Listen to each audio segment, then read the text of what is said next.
Pues esta presentación, igual que el video, está basada en el libro de Alejandro Herrera, que tiene una entre otras tipologías que existen de las falacias. Y la pregunta sería, bueno, pero ¿por qué existen muchas o por qué han existido muchas si en realidad las falacias pues, son siempre muy parecidas? Pues el problema es que es algo difícil de hacer una diferencia, de encontrar diferencias específicas que sean así como concluyentes. Con mucha frecuencia, sobre todo esto lo van a ver cuando estén ya estudiando o cuando estén tratando de observar falacias en las conversaciones de las personas, dentro de la propia argumentación en filosofía o en las estratagemas de Schopenhauer es un muy buen lugar donde esto se ve. Una falacia suele encontrarse en una intersección entre ser de un tipo y algunas otras. Es muy normal que como que se traslape, ¿no? Entonces, es muy normal también que como la pregunta de Jimena lo apunta, pues no sea tan claro por qué algo es una cosa y no otra. Hay veces que sí dices, sí, es muy claro, ¿no? Que algo es petición de principio y no apelación a la autoridad. Eso sí son como que muy diferentes, pero otras no lo son tanto. Entonces, en ese sentido, yo pienso que sería erróneo pensar que la forma de evaluar el tema de falacias es decirle a alguien como, apréndete la categorización así como que de arriba abajo y aprende a identificar las falacias, pues porque en realidad no es lo más importante saber exactamente a qué tipo de falacia corresponde, tanto como saber de qué forma rompen la relación de consecuencia lógica. Cuando entendemos en qué forma una falacia rompe la relación de consecuencia lógica, podemos decir, ah, mira, se parece a esta otra, o tal vez sí son lo mismo o no, y ya.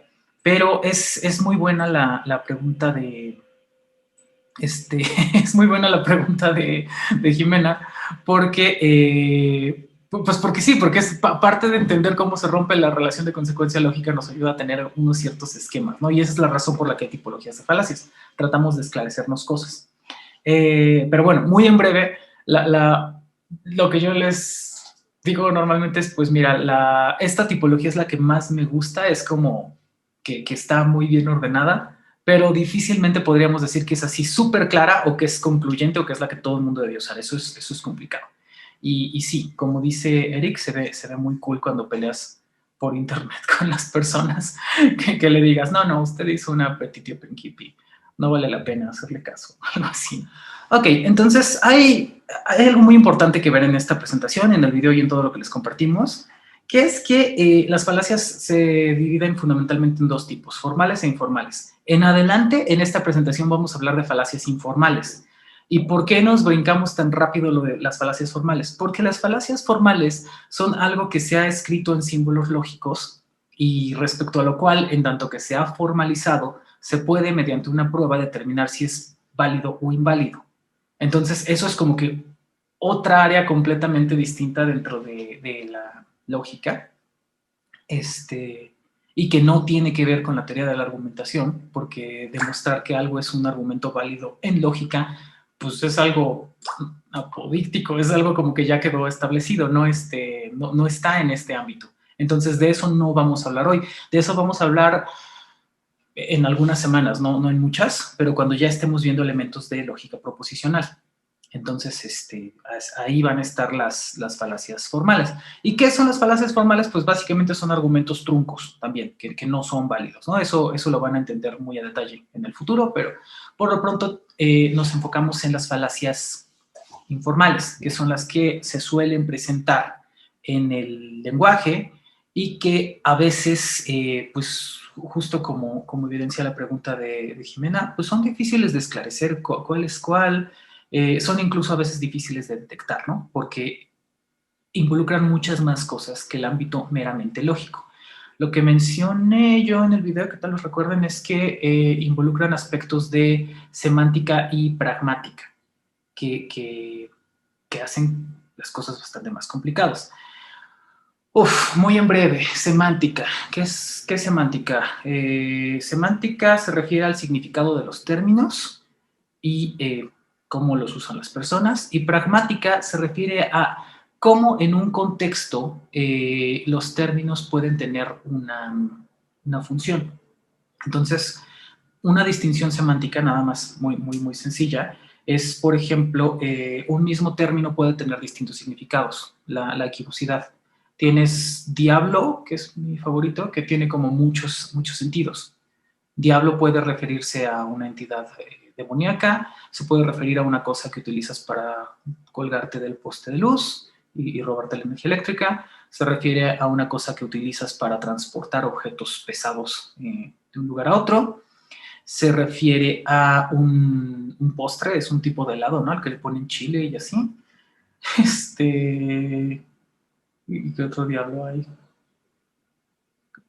Ah, y a las cosas que pones en la rueda de atrás de la bicicleta para que puedas llevar un pasajero de pie. Todos Los esos del son Toluca. diablos. Y los diablos del Toluca y los del Manchester United. Entonces, todas esas cosas, a todas esas cosas que son cosas muy distintas, nos referimos como diablo. Y entender a cuál te estás refiriendo tiene que ver con que entiendas la oración semánticamente. Cuando Fabio nos dice, los Diablos golearon 5-0 a los Pumas, pues no piensas en un equipo de demonios satánicos que estén jugando fútbol exactamente con unos felinos ahí, ¿no? O sea, piensas que está pasando en la Liga Mexicana o algo así. Y que son personas que representan equipos. Entonces, eso es una cuestión en cuanto a semántica. Y en cuanto a pragmática, es otra cosa no mucho más compleja, sí más compleja de entender para mí, así lo ha sido en la vida, porque tiene que ver con los acuerdos que hay entre nosotros para comunicar cosas. Hay muchas cosas, aquí esto es algo que quiero que veamos más adelante en el curso, más detalle, pero sencillamente para que se entienda a qué nos referimos con esa dimensión pragmática, eh, son cosas que hacemos con las palabras. Por ejemplo, cuando yo le digo a Eric, Eric, te invito a la grabación del siguiente podcast de falacias, estoy haciendo algo con palabras, estoy llevando a cabo un acto que creo que se denomina acto ilocucionario, que es hacer una invitación. Hacer una invitación es algo que se hace con palabras y no hay otra forma de hacer una invitación, por una parte. Por otra, hay otras cosas que hacemos con palabras, pero que tenemos que ejecutar sin la sola mención de la palabra. Por ejemplo, cuando quieren insultar a alguien ustedes, pues lo que tienen que hacer es decirle el insulto, decirle alguna grosería o alguna serie de cosas feas. No le digo a Fabio yo, por ejemplo, Fabio, ¿dónde están tus avances de la tesis? Eres un irresponsable. Te insulto. No funciona, te insulto, igual que te invito, ¿verdad? Y eso no está nada más en la semántica, ni en la sintaxis, ni siquiera en la retórica. Entonces, hay distintos ámbitos del lenguaje que probablemente, aunque seguramente vamos a ver en las siguientes clases, pero ahorita les estoy mencionando muy brevemente. Si quedó claro, 1, semántica, 2, pragmática y 3, que acabo de mencionar, retórica.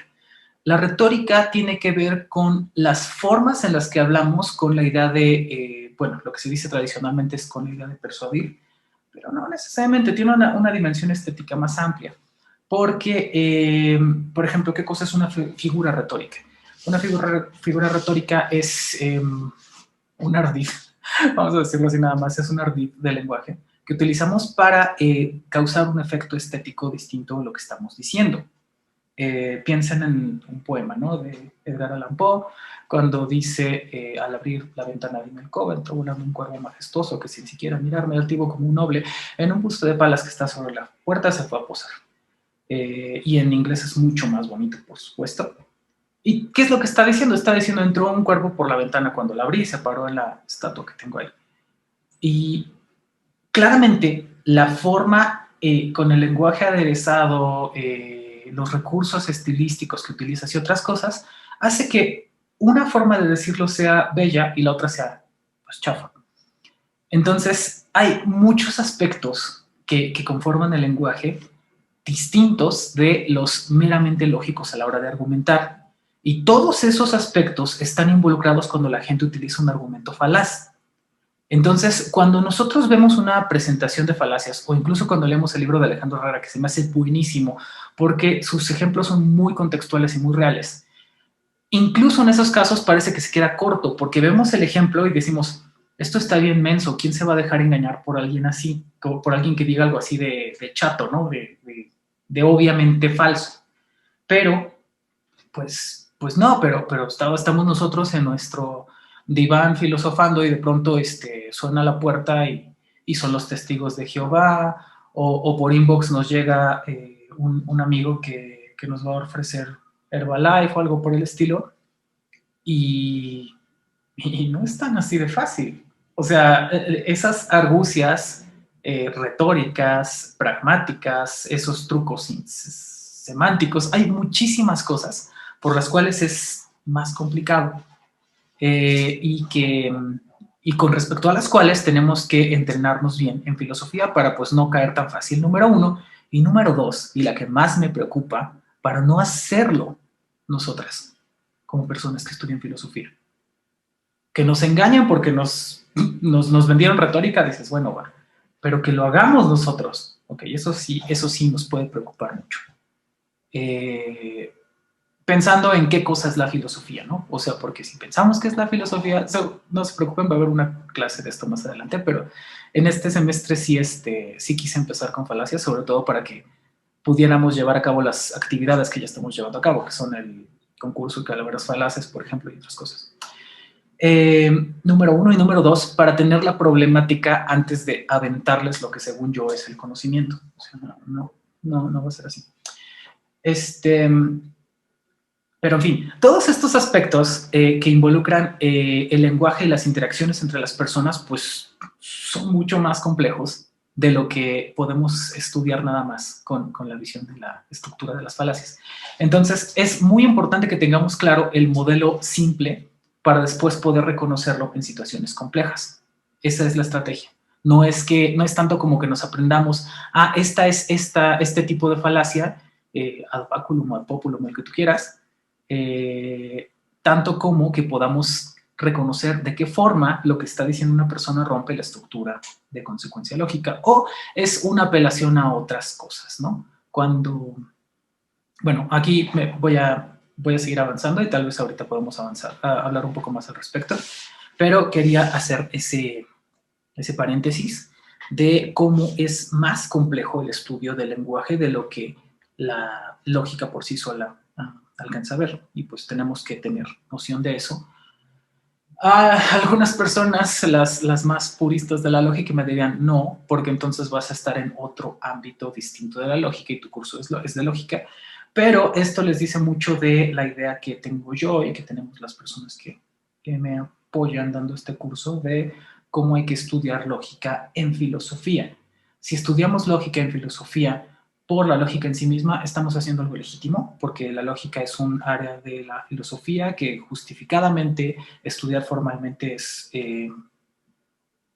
algo muy bueno que hacer, pero desde mi perspectiva, tal vez no todas ustedes sean personas que se van a dedicar al estudio formal de la lógica. Y sí todas son personas que se matricularon para estudiar filosofía. En consecuencia, a mí lo que me parece deseable es, y obligatorio de hecho, es lograr dos cosas. Que si ustedes quieren dedicarse al estudio de la lógica formal, lo puedan hacer. Tienen que contar, terminando este curso, con los elementos necesarios y suficientes para inscribir cualquier curso de Lógica 2 en cualquier facultad prácticamente, o en cualquier lugar del mundo, porque la lógica clásica es universal. Y número dos, que si no les interesa, entonces, bueno, entiendan por qué estudiamos lógica en filosofía y no se conviertan a la postre en como que las dos cosas que temo son, uno, que salgan diciendo, no entendí para qué estudiamos lógica en filosofía, eso es algo que me preocupa, y número dos, gente que de hecho no haya entendido por qué la estudiaba y que de hecho no recoja nada útil de haber estudiado lógica. Eso es como los objetivos que perseguimos aquí. Y bueno, después de toda esa digresión, ustedes disculpen, entonces, eso es lo que consideramos que es distintivo entre falacias formales e informales, ¿no? Y esa es la complicación de las falacias informales, sobre todo en el lenguaje, que el lenguaje es mucho más complejo. Y la tipología de Alejandro Herrera y José Alfredo Torres, que siempre se me olvida mencionarlo, no sé por qué, tiene como que dos grandes ramas, digámoslo así, irrelevancia y ambigüedad. Las de irrelevancia son 5, si recuerdo bien, y las de ambigüedad son 4. Y eso ayuda mucho, decir, sí, claramente bueno, normalmente la gente cuando está haciendo falacia y cuando está utilizando argucias argumentativas, pues utiliza combinados los argumentos. Utiliza a veces irrelevancia, a veces ambigüedad, a veces dice cosas verdaderas para destantear. Entonces, eso es muy complicado, pero es útil que nosotros veamos que es distinto una falacia de irrelevancia que una de ambigüedad. Entonces, vamos a ver de qué van. Ok. Entonces, las de irrelevancia son estas 5 que están ahí: transferencia de propiedades, apelación a los sentimientos, referencia insuficiente, conclusión irrelevante y causa falsa. En tanto que las de ambigüedad son equívoco, anfibología, énfasis, uso y mención. Vamos a ver primero las primeras 5 de transferencia de propiedades. Acá, Herrera y Torres dicen, bueno, estas pueden ser al menos de 5 tipos. Y cuando dicen pueden ser al menos de 5 tipos, medio que lo que están diciendo es, pues puede haber más, ¿no? O sea, puede ser confuso. Y creo que aquí aparece la pregunta de Jimena. Primero están los ad hominem, el ofensivo y el circunstancial. Y esto es complicado porque ¿qué es lo ofensivo? A veces es debatible. Por ejemplo, en un contexto te pueden decir, referirte a una persona con este adjetivo o con este epíteto es algo peyorativo. Por ejemplo, si Fabio me dice a mí, argumentaste como muy continental, difícilmente yo pensaría que me está tratando de hacer un cumplido. O lo mismo, cuando a alguien le dicen, ay, no, es que tú eres una persona como que nada más ves las cosas como los analíticos. Ah, perdón, ustedes tal vez no conocen esa jerga. ¿Han escuchado esa distinción analítico-continental? No es muy útil, tal vez es un muy mal ejemplo. Acabas de argumentar como continental, Gabriel. Sí, acabo de argumentar como continental. Fui una persona oscura y vaga y no llegué al punto al que quería llegar. Y Fabio acaba de mostrar a qué me refería. Pero el punto es, ¿qué es, por ejemplo, si utilizas estas cosas que están en el ejemplo, como ser alcohólico? Si alguien lo está utilizando con una carga peyorativa, pues entonces es algo que se está utilizando como ad hominem ofensivo, ¿no?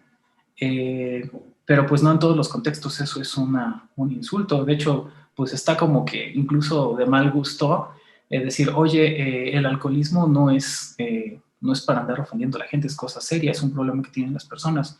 Califica como una enfermedad porque es una dependencia, entonces varias situaciones, ¿no? Así que mi punto nada más aquí es difícil pensar que lo ofensivo es algo como irrestrictamente universal, número 1. Y número 2, que a veces pues la carga peyorativa se pone en lo que estamos diciendo, aunque sean cosas pues perfectamente neutrales. Eso es otro tema complicado, que tiene que ver también con la pragmática, justamente. ¿Cuál es el sentido con el cual decimos las cosas? Suele atender a una intención. Y bueno, eso lo veremos más adelante, seguramente, que es cómo funcionan los epítetos peyorativos. Pero no me voy a tener más aquí para que podamos avanzar. Distinguiendo entonces el ad hominem ofensivo del circunstancial, pues estos ejemplos son como que muy, muy bien escogidos, porque a lo que se refiere el primero es como, bueno, lo único que quiero hacer con este ad hominem es insultar a la persona y descalificarla en virtud de algo que considero que es peyorativo. En el segundo caso, lo que quiero hacer es invalidar lo que está diciendo la persona, apelando a una circunstancia histórica, por ejemplo, en este momento, que es, pues tú votaste por Peña Nieto, ¿no? Entonces, aunque sea verdad lo que tú estás diciendo, no te vamos a tomar en serio porque llevaste a cabo esta acción. En cualquiera de los dos casos, lo que hace el argumento por irrelevancia es desatender lo que está diciendo el otro. En ese sentido, digamos que Eric me dice, no sé, algo que sea irrestrictamente verdadero, como el modus ponens es una verdad lógica, y entonces yo le digo, no, Eric, no importa lo que tú estés diciendo porque no te rasuraste hoy, ¿no? O sea, como cuácar. Pues no, ese es un argumento, una invalidación por irrelevancia. Y lo mismo con el otro, ¿no? Con el tú votaste por López Obrador o tú qué vas a saber si vienes de tal lado, no atiende a la verdad o falsedad del argumento, sino a un aspecto irrelevante de la circunstancia de los interlocutores. Y luego está el ad verecundiam, que es la apelación a la autoridad, ¿sí? Pero quizás sea importante mencionar que a veces algunas cosas que parecen ad hominem circunstancial, de hecho están nombrando características que una persona no puede tener para enunciar un juicio que se considere como verdadero o falso, según el caso, ¿no? ¿Cómo en qué estás pensando? Estoy pensando si se requiere una especialidad muy, no quiero decir específica, ¿no? Especial. Sí, una especialidad muy especial. En particular en áreas técnicas, frecuentemente cosas que pueden parecer falacias ad hominem son simplemente enunciar, pues esta persona no tiene la bastante experiencia como para emitir este juicio. No sé, por ejemplo, que alguien que fuera completamente novato quisiera interpretar, o sea, una radiografía. O sea, decir no eres radiólogo no es necesariamente una falacia ad hominem, ¿no? Aunque a veces pueda parecerlo. Es difícil. Fíjate que ese caso que acabas de decirlo vi en internet apenas, me lo compartió una amiga de estos grupos que tienen que tenemos ahora la gente de WhatsApp. Compartió un screenshot donde le llega un mensaje al profesor de una primaria y le dicen que van a pedir que cambien al niño de grupo porque el profesor es muy joven y los papás piensan que pues no ha de tener suficiente experiencia para enseñarles bien. Y entonces contesta el profesor, pues mire, yo tengo tantos años de experiencia efectivamente y tengo estudios y esto y pues ya demostré a mis empleadores que tengo las acreditaciones para estar a cargo, pero pues obvio ustedes libre de hacer lo que quieran, ¿no? Entonces, fíjate que el propio Alejandro Herrera una vez discutíamos como que era muy difícil saber en qué momento estabas aplicando el ad hominem o no en algunos casos. Porque, por ejemplo, decías como, oye, no sé, ¿dónde está? Acá. Me dicen, tienes que tomarte estas pastillas, ¿no? Que son vitamina D. Y entonces si alguien me pregunta, ¿por qué las estás tomando? Yo, pues porque me dijo mi endocrinóloga. Alguien me diría, ese es un ad hominem. Así como, bueno, me lo dijo mi endocrinóloga y yo pienso que tiene los conocimientos suficientes para interpretar mis estudios que les llevé y que ella me dijera, tienes una deficiencia de vitamina D, por eso estás teniendo resequedad en los párpados, a veces tienes que salir a que te den sol, aunque sea la azotea. Pero mientras tanto, pues toma esta cosa, y entonces alguien diría como, no, ese es un ad hominem. Y dices tú, pues... Creo que lo que pasa es que se trata justamente de una cuestión pragmática. O sea, cuando tú dices, bueno, mi doctora o mi médica me lo recetó, se sobreentiende que nosotros entendemos que tú estás de acuerdo con lo que te dijo tu doctora. Y esa es como la cuestión cuando se trata con cuestiones pragmáticas, que no siempre son claras y no siempre son evidentes. Puede ser que se deje mucho la interpretación. Fíjate que sí, pero esto que acabas de decir tiene todo que ver con la justificación, porque por supuesto, si mi doctora me dijera, toma vitamina D en un contexto distinto de, fuimos a consulta, revisó mis estudios y me lo prescribió porque de acuerdo con mis estudios y la evidencia, eso es lo que sería mejor para mí, sino que mi doctora me dijera, toma vitamina D porque está chido, o sea, por cualquier otra razón, bueno, entonces eso sí es distinto. Porque justo el tema con los ad hominem es que, pues no siempre son, no siempre es tan fácil de identificar cuándo hay buenas razones para atenderlos y cuándo no. En este ejemplo, por ejemplo, de los que están aquí, porque lo dice Nietzsche, o porque lo dice Marx, o porque lo dice Frege, porque lo dice quien sea, el tema es, no es suficiente con que tú digas quién lo dijo, si no está bien entendido y no se sabe por qué lo dijo, porque eso que dijo es verdadero o porque es un argumento que se sigue. Eso es de lo que tienes que poder dar cuenta. De pronto, si yo les digo, P implica Q es una verdad lógica porque lo dice Frege, que creo que es el ejemplo que utilicé en el video, esa no es la razón. La razón es que hay evidencia por la cual eso que creemos de que el modus ponens es una verdad lógica es algo que puede ser demostrado. Entonces, creo que ahí está la clave. En por qué decimos que algo es verdadero o falso y tener cuál es la evidencia que respalda la verdad o falsedad de esas oraciones. Yo Tal tengo vez una por ahí va. pregunta. Adelante. O sea, en el caso de las vitaminas, ¿por qué es una falacia ad hominem y por qué no es una ad verecundiam? O sea, ¿por qué califica como ad hominem? Sería el verecundiam, sí. Sería apelación a la autoridad, sí. Ah, ok.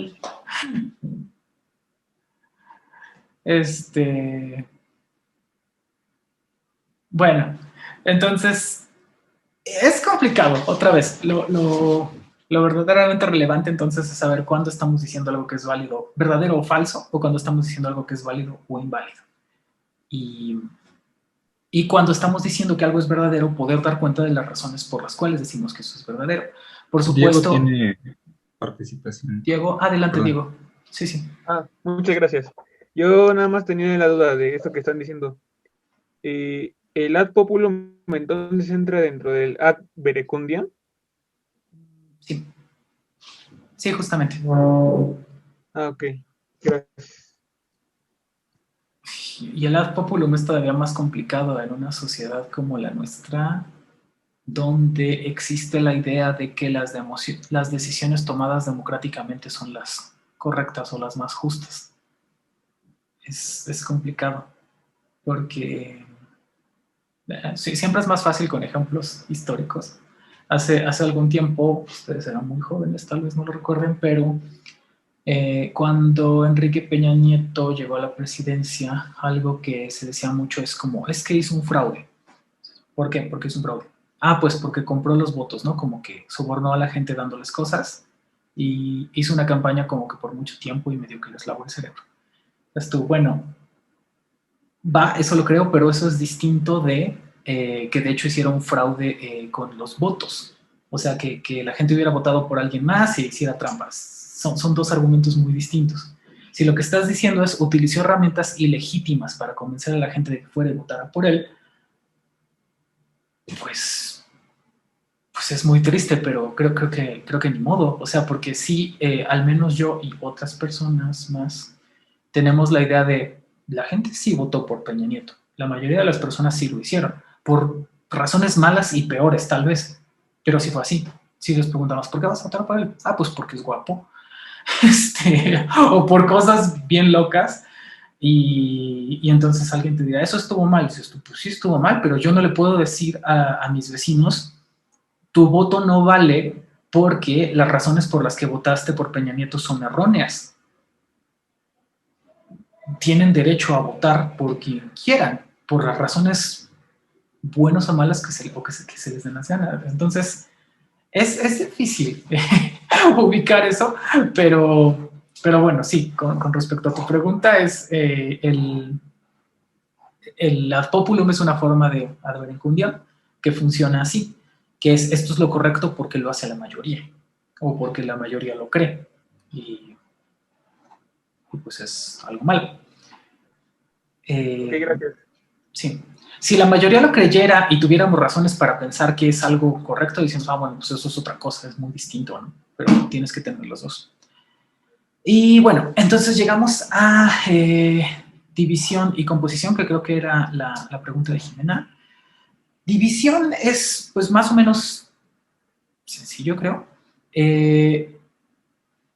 Hay un todo, digamos, un conjunto que se puede dividir en partes y del todo podemos predicar cosas en común, pero tal vez de las partes solas ya no sea tan sencillo. El ejemplo que vemos ahí es pues acaba de salir rankeada, ¿no? Que la UNAM es de las mejores universidades de Iberoamérica y digo, por lo tanto, yo soy de las mejores profesoras de Iberoamérica. Tú, pues no te puedes atribuir tú el logro que se hizo colectivamente cuando a lo mejor es una persona bien irresponsable y negligente con tus obligaciones como docente. Y el de composición es pues muy parecido, pero digamos al revés. Este ejemplo me gusta mucho, la mayoría de los mexicanos carecen de recursos, es verdad. Dices, por lo tanto, México ha de ser un país escaso de recursos. Y dices, no, ahí lo que está pasando es que hay muchos recursos, pero la distribución es inequitativa. Entonces, verlo de una manera corta, pues deriva en este tipo de falacias. Específicamente, ¿me recuerdas tu duda, ya que estamos aquí, Jimena? Sí, es la diferencia entre la división y la generalización apresurada. Ajá, sí. Ya. No, se parecen muchísimo. Se parecen muchísimo. La diferencia acá de pronto es, mira, en generalización apresurada, ¿Qué es lo que está pasando cuando alguien hace una generalización apresurada? Hace una inducción, porque ve un caso y a lo mejor ve otro, o incluso a veces con un solo caso que vea, y de dos particulares o de uno incluso, llega al universal. Eso es generalización apresurada. Decir, el ejemplo que pongo ahí es, por ejemplo, es algo que nos dice mucho la gente de filosofía, que si somos hippies o que si somos drogadictos o lo que sea, van a vivir con ese estigma, háganse a la idea, no que tenga algo de malo ni ser hippie ni ser consumir sustancias de manera recreativa, eso es un tema de cada quien, pero nos lo dicen de manera peyorativa, ese es el punto. Entonces, pues ya, tenemos que vivir con eso y buscar cambiar esos modelos. Pero el tema es lo que... El problema aquí, esta pregunta nos lleva a otro tema, que es entonces cómo se hacen las inducciones. Porque hay cosas que nosotros pensamos como que son ciertas y a las cuales llegamos de manera inductiva y a las que les conferimos cierta confiabilidad y de alguna forma no son tan certeras como lo piensa el modelo de la lógica clásica. ¿Qué quiero decir? Cuando nosotros tenemos un argumento deductivo, estamos procediendo de la siguiente forma. Decimos algo como todo A es B y todo B es C. Por lo tanto, todo A es C. Eso es deductivo. Eso es, si estás entendiendo bien lo que te dijeron en las premisas, necesariamente se sigue la conclusión. Si las premisas son verdaderas, la conclusión necesariamente es verdadera. Iba a decir falso. Ese es el modelo de la deducción. En cambio, el de la inducción es del tipo, hay un caso en el que se presenta esto, como, no sé, los gatos maullan, ¿no? Algo así. Conocí un gato y maullaba. Y luego conoces otro y también maulla. Y de ahí dices, todos maullan. Entonces, la ciencia empírica procede así. Eso es irremediable. No hay otra forma por la cual nosotros establezcamos conocimiento empírico. En la tipología de los animales, en el movimiento de los cuerpos celestes, en la química, en la física. Todas las ciencias empíricas tienen que proceder de casos por casos. Lo que va sucediendo es que acopiamos una colección de casos y a esa uniformidad le atribuimos una cierta generalidad, pero no podemos dar por cierto que no se van a presentar cosas anómalas después. Este es el tema de a lo que se refería Popper cuando hablaba de los cisnes blancos. Dice, pensamos que todos los cisnes son blancos porque siempre que vemos un cisne, por inducción, hemos llegado a la generalidad de que todos son blancos. Pero el conocimiento inductivo no te garantiza que en algún momento no se presente una anomalía, tal como un cisne negro. porque no partiste de un universal del cual se deduce lo particular, al revés. De los universales de los particulares vas conformando una generalidad. Entonces, eso sobre todo se ve cuando dices, lo que se está presumiendo no es cierto. Cuando te dicen, todos los estudiantes de filosofía son unos vagos irresponsables, dices, no, pues claro que no.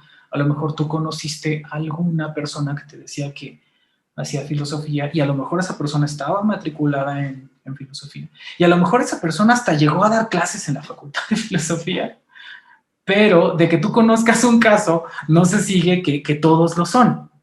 Ese es el tema. Ahí estamos hablando de una inducción trunca o apresurada, de casos insuficientes de los cuales se llega a la generalidad. Y sí se parece al tema de división, pero en el caso de división lo que estamos diciendo es, hay una propiedad que se dice del conjunto, pero no necesariamente se puede predicar del particular. No sé si este ejemplo y esto que acabo de decir ayuda o todavía no, para ver por qué son diferentes. Si te lo digo otra vez en breve, es esto. Lo que pasa con generalización apresurada es, hay casos insuficientes de los cuales, a partir de los cuales se presume una propiedad generalizada de manera errónea. Y en el caso de división, lo que estaríamos diciendo es, existe una propiedad que se puede predicar de un conjunto, pero que no necesariamente se puede predicar de sus partes. Eso está mejor. Pero entonces se parece más la generalización a la composición que la división, ¿no? Porque la composición sí es más es inductiva y la división es deductiva. Entonces se parece mucho más a la composición. Sí, son más parecidas, efectivamente. Y con la composición, ¿cómo sabes la diferencia con la generalización?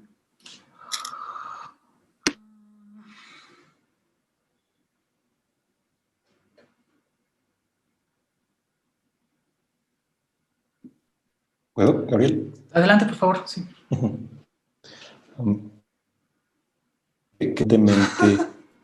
Hablamos acerca de una falacia de composición cuando sucede que le atribuimos propiedades a cosas que no las podrían tener. Por ejemplo, absurdos, bueno, no quiero decir lógicos, pero absurdos como decir todos los átomos son invisibles, por lo tanto no deberíamos ver nada. El tipo de invisibilidad que le atribuimos a los átomos es una cosa muy específica, que tiene que ver con su tamaño contra la radiación de luz visible y demás. Entonces, eso en particular probablemente no lo podemos predicar de todas las cosas que vemos. O cuando decimos la UNAM es la mejor universidad de México, por lo tanto nosotros somos los mejores estudiantes de México. No se está usando exactamente en el mismo sentido, porque al decir la mejor universidad de México estaremos haciendo referencia a tales estudios o a promedios o análisis estadísticos y metaestadísticos y demás, lo cual no se puede aplicar a una sola persona. Generalización apresurada es algo que sí se podría predicar de una pluralidad de casos. Te comparto un ejemplo. Mi abuelo, haber sido como en el año 98, vio un artículo en un periódico que una fábrica española de aceite de oliva tuvo un accidente y 3 o 4 personas acabaron en el hospital porque estaba envenenado el aceite, no sé qué. A la fecha sigue sin querer comprar aceite de oliva español, solo italiano. ¿Por qué? Porque los españoles son unos cochinos, según él. Eso sí se podría generalizar en el sentido de que esta fábrica española produjo aceite envenenado. Podemos decir mañana también, en el mismo sentido, la fábrica española va a producir aceite envenenado, o que lo haga hoy en día. Es una generalización apresurada porque fue solo un ejemplo y de una fábrica y en una ocasión, y no tendría por qué extenderse a todos los españoles ni en todas las cosas, ¿no? También sería generalización apresurada decir yo, por eso mi abuelo es una persona falaz, o que no sabe argumentar. o cosas así. Puedo decir, tiene esta creencia rara, o esta creencia no justificada, o no correcta, o lo que sea. Pero sí sería generalización apresurada decir, por eso no sabe argumentar, o cualquier otra cosa así. Ok, gracias. Son excelentes ejemplos, Fabio. Me encantó ese de las partículas, porque además, si te vas por reducción al absurdo, lo que tendrías que decir es, todos los átomos son invisibles y yo soy visible, por lo tanto yo no estoy hecha de átomos. Está padrísimo. Ok, creo que eso lo tuvo que ilustrar suficiente. Espero que sí, Jimena. Si no, insístanos en esto. Pero al menos aquí, sí, fueron maravillosos los ejemplos de Fabio. Pero me gusta mucho tu pregunta porque es verdad, es a veces como, bueno, ¿qué es lo que está pasando aquí? Y obligatoriamente esto nos lleva a los siguientes temas del curso, que son los distintos tipos de inferencia y eventualmente los distintos tipos de lógica y cosas por el estilo. Que aquí algo que ustedes ya notaron es no todas las inferencias son deductivas. Eso está muy padre. Vamos a hablar más adelante de esto. Bueno, entonces esto es en cuanto a transferencia de propiedades. Luego está apelación a los sentimientos. El ad baculum. Esto es muy interesante, esto lo estaba pensando hace rato. Nosotros normalmente ponemos el ad baculum como una apelación al, bueno, se traduce como apelación al temor. Y es curioso porque aquí el que pongo es uno histórico, donde le decían, el testimonio de Shen Ligong, creo que se llamaba esta persona, que en su declaración dijo como, no, pues a mí me querían obligar a hacer esto ilegal y me dijeron copelas o cuello, ¿no? Y así esta frase tal cual apareció en los encabezados de los diarios. Y pues el tema es, lo que estaban haciendo era amenazar a esta persona. Y apenas yo pensaba, mira, probablemente cuando amenazamos a alguien, no es tanto como que estemos argumentando. Y por otra parte, a veces parece que estamos argumentando con forma de apelación al temor, pero pues ¿de qué otra forma lo haríamos? Por ejemplo, yo le puedo decir a mis vecinos, dejen de organizar reuniones porque el índice de contagios del coronavirus está creciendo y pues podemos enfermarnos y morir. Y entonces alguien podría decirme, estás argumentando por apelación al temor. Y yo creería que no, que yo estoy dando razones por las cuales es preferible hacer una cosa y no otra, y que esa otra cosa que no quiero que se haga, pues es algo a lo que efectivamente pues podemos temerle. Pero el tema es, bueno, aquí hay un argumento que está basado en cierta evidencia o no lo hay. Y tal vez esa es la distinción. Tal vez el ad baculum pues sí cuenta para las amenazas y en otros casos pues sí cuenta para temores infundados, supongo. Y en ese sentido es falaz. Cuando no es un argumento que esté basado en evidencia, entonces pues sería falaz. Pero otra vez, es algo medio vago, ¿no? Como difícil de establecer así súper claro. Luego está el ad misericordiam, que es muy usual, que es cuando alguien te dice, mira, quiero esto y tengo derecho a tenerlo o tendrías que concedérmelo porque de lo contrario voy a sufrir, ¿no? Es como no recuerdo qué ejemplo utilicé en el video, pero no era inventado. Ya me acordé. Entonces era los profesores de cierta entidad académica incurrieron en estas prácticas inapropiadas, insultaron a los estudiantes. Han visto mucho de esto, ¿no? En redes. No tenemos que pensar en un caso en específico. Pero el argumento que se utilizó sí fue como, mira, los profesores también están bajo mucho estrés y lleva muchos años trabajando este profesor, pobrecito. No sé, o sea, eso es cierto, o pueden ser factores que son ciertos, que a lo mejor son atenuantes o agravantes, o vete a saber, pero apelar nada más a la conmiseración que tienes que tener del otro no es dar razones por las cuales tendría que resolverse en favor o en contra de una postura. Ese es el tema. Por supuesto, a veces la misericordia, esto era muy, o bueno, la apelación a los sentimientos, dices tú, pues es que a veces los motivos efectivamente son los sentimientos. O sea, decimos, oye, tenemos que organizarnos para hacerle un regalo a mi mamá porque se va a sentir mal si no. Y entonces que alguien me dijera, oye, eso es apelación a los sentimientos. Pues sí, pues obvio que me interesan los sentimientos de mi mamá. Y de hecho, este último me preocupa mucho porque es real, o sea, ese fue hipotético. Pero el que es real es, hay 3 razones por las cuales las personas suscriben el veganismo. Una es el impacto ambiental, otras son temas de salud, que es algo que puede ayudar. Y el más importante, pienso yo, es los derechos de los animales y su bienestar. Y el tema es la evidencia, lo que muestra es que viven en condiciones horribles los animales que son criados para consumo humano y me parece suficientemente espantoso pensar que tienen esas vidas llenas de sufrimiento para dejarlo hacer. Y entonces alguien me diría, esa es una misericordia, mía. Bueno, no. O sea, no sé qué yo aquí, perdón si proyecto un problema mío, pero yo no sé qué le tienes que decir a una persona, o sea, si le tienes que mostrar que el sufrimiento es real en un encefalograma o en qué cosa, para que sea importante. Eso es algo que no termino de entender. Pero mi punto nada más es, a veces puedes argumentar y los sentimientos van a ser algo relevante y otras veces no. Entonces, ese es el tema. Cuando no está justificado... Eric, adelante. Me gustaría hacer la aclaración de que las falacias son maneras de estructurar un argumento que están equivocadas, que son erróneas y que no son válidas.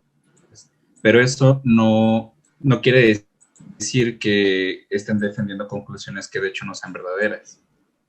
Puede ser que una falacia esté sirviendo como un argumento inválido para una conclusión verdadera. El problema ahí es la estructura de la argumentación. Sin embargo, en esto que estás mencionando, tomar en cuenta que seguimos en una cuestión pragmática en la que tenemos que entender que los interlocutores entienden que el sufrimiento animal es real y que de hecho lo sienten y de que eso, por una consecuencia, pues sí, quizá pragmática, despierta sentimientos de compasión, ¿no? Con los animales, y eso sería un buen motivo para estar en contra para estar a favor del veganismo. Mientras que tengas buenos motivos para sustentar ese argumento. Pero en una cuestión pragmática, justamente de lógica informal, que es lo que estamos viendo, quizá no es completamente necesario que todos estos argumentos se suscriban en una argumentación, porque no es una lógica formal, no todavía. Así es. Sí, porque, mira, justo en lo que estás diciendo, algunas personas suelen darte la vuelta diciendo cosas como, pues mira, a lo mejor los animales sufren, pero pues eso es legal, ¿no? No es ilegal hacer eso, es así como es nuestro consumo. O y dices tú, pues sí, eso no es lo que estoy diciendo. O la otra es, normalmente por la tradición, es pues así comemos, o cosas por el estilo. Es complicado. Tu punto creo tiene mucho que ver con cómo argumentamos con cosas que son verdaderas o que son falsas, y eso va a depender de un criterio, número 1. Y número 2, cuando se refiere a cuestiones de toma de decisiones y acciones, pues entramos en la pragmática y ya es una cosa completamente, pues no completamente distinta, pero sí bastante más compleja. Hay cosas que hay en el chat y que yo no había visto. Pero ya las dije. Ok. No tenemos problema aquí.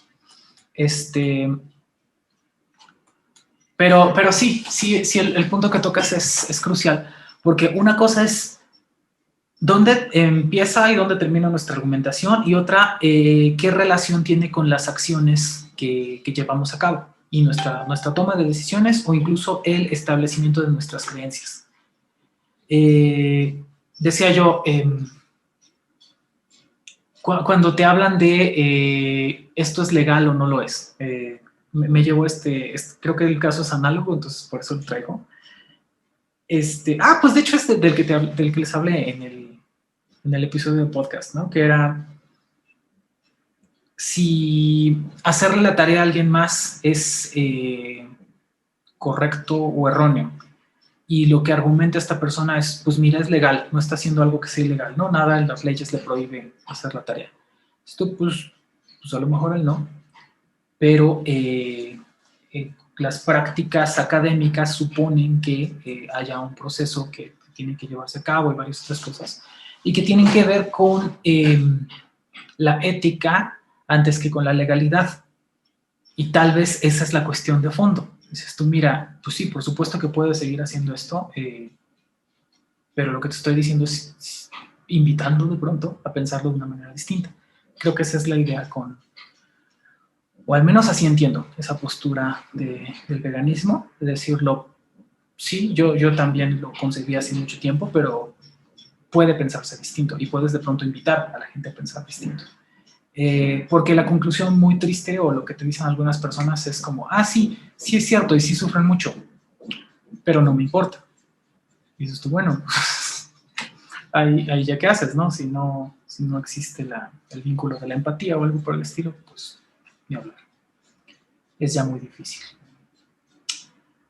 Bueno, pero no nos prendemos en porque no vamos a avanzar. Una disculpa si desvío las cosas con este caso en particular, pero me parece que le gusta. Y el ad ignorantiam. Los ad ignorantiam son muy chistosos. Son muy chistosos porque son los que menos entiendo. O sea, es cuando no hay evidencia en favor o en contra de algo y lo que parece que se piensa es, mira, esto es posible, por lo tanto voy a pensar que es un hecho. Y eso es muy difícil. En el caso que puse es pues parece que es ridículo, pero si lo piensan un poco, tal vez no les tome demasiado pensar en circunstancias donde la gente tuvo este tipo de proceso cognitivo, ¿no? Donde se le presentó una posibilidad y de pensar que tal cosa era posible, pues entonces llegó a la conclusión de que era un hecho. Y ese es un brinco lógico, pues muy fuerte, ¿no? En lógica modal lo vemos y pues no, de que algo sea posible, nada más decir que es posible o que tal vez no lo es. Pero, bueno, que es posible que sea el caso, que no lo sé, pero no se sigue que las cosas son hechos. Entonces, no sé ni qué más decir de la ignorancia, salvo lo que ya decía en el video, que pues es un sentimiento, pero bueno, ahí la puso Alejandro Herrera, quién sabe por qué. Y ya, eso es como que creo que especialmente la ignorancia es el que más, no solamente rompe la relación de consecuencia lógica, sino que la desatiende por completo. Entonces es como, tuve esta idea, por lo tanto ha de ser cierta. Pues eso no lo creo. O sea, Gabriel. Sí. Omar nos pregunta si lógica material y lógica informal son la misma cosa. ¿Lógica material y lógica informal? Ya entendí. Estás hablando de la distinción entre, mira, ok, hay una distinción que se suele hacer entre lógica formal y lógica material. Lo que suelen decir las personas es que la lógica formal es, número uno, suele tener lenguajes que nos permiten establecer relaciones, y la característica más importante de que algo sea formal es que no son cosas que se digan en un tiempo o un espacio específico. En cambio, la lógica material, por decirlo alguna cosa, se tiene que tratar de algo. En ese sentido, la lógica informal normalmente habla de algo, en contraste con la lógica formal. La lógica formal de pronto está en el ámbito de los símbolos, bueno, creo que ahorita no se ve, pero ahí hay unos símbolos pintados, y no hablan de un tiempo, ni un espacio, ni una cosa en específico.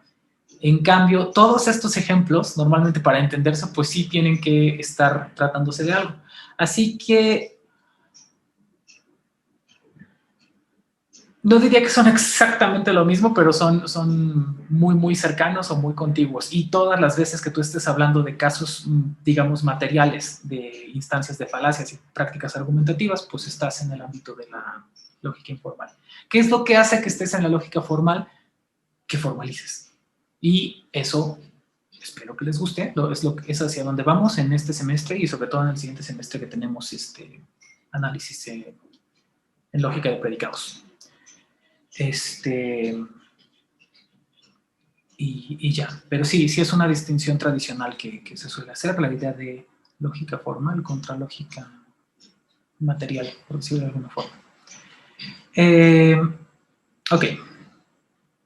Bueno, espero que eso haya ayudado, si no, pues dinos por favor, Omar, si empeoró las cosas con mayor razón. Ok. Esto no es, ¿no? Ok. Entonces, esta referencia insuficiente, que es, bueno, ya hablamos un poquito de estos. La de accidente se me hace muy simpática. Accidente se refiere a cuando hay una sola propiedad accidental de la cual se siguen conclusiones erróneas, ¿no? Por ejemplo, pensar, no sé, Gabriel da clases en la UNAM, por lo tanto es una persona que siempre es muy trabajadora y muy pulcra en todos sus pensamientos y en su compromiso con la verdad y la validez y tantas cosas. Y dices, pues no necesariamente. Tal vez eso se parece mucho a generalización apresurada. Son muy cercanas, ¿no? Cuando pensamos a partir de algo específico, más cosas de las que tenemos evidencia. Y es normal que tengamos este tipo de procesos, que asociemos una cosa con otra, pero no deberíamos atribuirles ese carácter de verdadero, porque se puede volver algo muy complicado y históricamente y socialmente es algo muy complicado. Estas dos falacias, que son muy cercanas, de pronto accidente y generalización apresurada, pues están a la base de lo que es las prácticas discriminatorias. Es decir, esta persona tiene estas características fenotípicas o viene de esta población, por lo tanto debe ser un ladrón o nos va a hacer daño de alguna forma. Así funciona la discriminación. Es algo complicado y es serio de hacer, ¿no? Es serio prestarle atención y decir, pues no, mira, la relación que tú estás presumiendo en ambos casos es inesencial. Entonces no puedes darla por cierta. Y sobre todo no puedes comportarte como si fuera cierta en perjuicio de este grupo o estas personas específicas a las que te estás refiriendo. Y bueno, pues la diferencia específica entre una y otra es algo que ya habíamos hablado. En el caso de la generalización apresurada, pues es como que esta inducción a partir de poquitas cosas o de algo nada más en específico. A lo mejor de un caso llegas a la generalización. Y en el caso de accidente, pues lo que dices es, mira, tal vez es una característica que se ve con un contexto insuficiente y por lo cual se llega a una conclusión, pues, imprudente, ¿no? Que creo que el ejemplo aquí es de los mejores que hemos encontrado, como la idea de, pues mira, esta persona es nuestro mayor, pues ha de ser bueno todo lo que nos está diciendo. Y no necesariamente. Entonces sí se ve que son distintas, ¿no? Que una de la otra, aunque son muy cercanas. Y luego esta petición de principio. Petición de principio es básicamente cuando hacemos un argumento circular. Y con esta tengan mucho cuidado, porque es algo que nos pasa mucho en filosofía. Cuando queremos demostrar algo, a veces queremos definir una cosa y cuando llegamos a la definición decimos, bueno, por lo tanto esto que yo quería decir era cierto. Y es como, si hacemos argumentos circulares y definimos con lo definido y cosas por el estilo, incurrimos en petición de principio. Y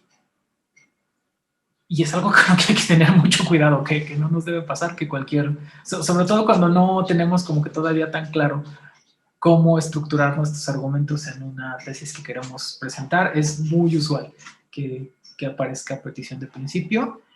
Y otras veces hay personas que de hecho piensan que es legítimo argumentar así, y eso es pues feo, ¿no? Porque esto es algo que dice Harman en su artículo de 1984, que se llama Lógica lógica y razonamiento. Lo que dice Harman es, normalmente cuando alguien nos ofrece un argumento, para que aceptemos el argumento, lo que tenemos que poder decir es por qué pensamos que eso que está diciendo la otra persona es verdadero. Y en este caso específico me encanta, creo que es el momento en el que viene bien dar el ejemplo de Harman. Lo que dice Harman es, mi hija no entendía por qué mi sobrino era su primo. ¿Por qué había estas palabras que predicábamos las personas de las otras personas no veía la relación? O sea, decía como, ¿por qué? O sea, sí veía que el primo no era su hermano, pero no veía la relación de pronto entre los papás que eran hermanos y cosas así. Y en algún momento dice que la niña tuvo como que su momento introspectivo y lo que hizo fue poder explicar las relaciones. Dijo, ya entendí, fulanito es mi primo porque su papá es tu hermano. Y eso hace que sea verdadero que él y yo somos primos. Entonces, esa forma de concebir el razonamiento de, mira, esto que te estoy diciendo es verdadero por estas razones, es lo que suele la gente desatender cuando te da petición de principio. Cuando te da la gente petición de principio, normalmente te dice, mira, esto es lo que creo porque sí. Y ya, y le da las vueltas a la misma idea. Es como muy, muy tautológico, ¿no? A lo mejor lo dice de maneras diferentes, a lo mejor lo dice enojado, a lo mejor lo dice llorando, a lo mejor lo dice gritando, pero normalmente es lo mismo. Es esto porque sí, y listo. Y no ofrece razones por las cuales esto que estoy diciendo es verdadero. Este en específico es el que más nos interesa evadir, en evitar y no incurrir en filosofía. Nuestros argumentos tienen que ser como el de la hija de Harman cuando entendió por qué su primo era su primo, que es, mira, esto que estoy diciendo es verdadero por estas razones. Básicamente, eso es lo que tenemos que pensar. Y luego está el falso dilema o la falacia de manipulación, que es, pues, estás conmigo o contra mí. Que es muy normal que la gente reduzca las cosas a una dicotomía de este tipo. Y digo yo que es la de manipulación, porque pues tiene la forma esta, ¿no? De si me quieres vas a hacer lo que yo te diga. Y es como, no. O sea, no necesariamente puedo quererte y pensar que estás en desacuerdo. Puedo no estar en contra de ti, pero tampoco suscribir el proyecto que quieres llevar a cabo y varias otras cosas, ¿no? Entonces, eso es en cuanto al falso dilema. Y todos estos son también, bueno, el tema o lo que tienen en común es la referencia insuficiente. A partir de la información que se está presentando, pues no se debería poder concluir la conclusión que se presume. Y ya, por eso es esta tercera falacia de irrelevancia. Y luego esta que pues tampoco ayuda tanto el título, pero bueno, es conclusión irrelevante. Y se parece muchísimo, por supuesto, a la primera, no, a la tercera de la que vimos, no es cierto. Ad ignorantiam son muy cercanas, por supuesto. Incluso si alguien me dijera como exactamente en qué se distinguen, yo diría como, para mí medio que son lo mismo, pues en muchos casos son demasiado cercanos, ¿no? Pero básicamente es esto, ¿no? Como pues tienes un tema específico y llegas a una conclusión que no tiene nada que ver, porque no hay evidencia. Entonces, pues ya. ¿Cuál es la diferencia? Que en el otro caso a lo que apelabas era a que tal cosa no se sabía. Como no se sabía que tal cosa era cierta o no se había demostrado, entonces la posibilidad de aquella era algo que se daba por hecho. Y acá lo que estás diciendo es, mira, pues esto es posible, lo sepamos o no, o estás atendiendo la evidencia y por lo tanto postulo esto. Entonces, los dos son muy raros, ¿no? Entonces, yo creo que han de ser demasiado cercanos. La diferencia específica tal vez es cuando alguien utiliza la ignorancia o el desconocimiento para supuestamente fortalecer su postura, que es lo que no está pasando aquí. Y ya, básicamente. Creo que en eso se distinguen, pero pues claramente son la misma cosa loca de forma de pensar. Y causa falsa, que es cuando hay cierta contigüidad entre dos fenómenos y se atribuye causalidad de uno con otro, ¿no? Que es pongo aquí, que es el típico que pues lo han escuchado seguramente, siempre que lavo mi coche llueve, también el de si quieres que llueva, entonces lava tu ropa y tiéndala en la azotea porque entonces va a llover. Y es como, no, pero aquí es importante porque a veces incurrimos en causa falsa, pues tal vez no tratando de, bueno, hay gente que trata de ser falaz y otra que no. En la ciencia normalmente cuando tratamos de establecer explicaciones, sí podemos incurrir en este problema, porque claramente contigüidad no es lo mismo que causalidad, pero cuando estás tratando de explicar un fenómeno que no has entendido, pues es normal que trates de atar cabos, ¿no?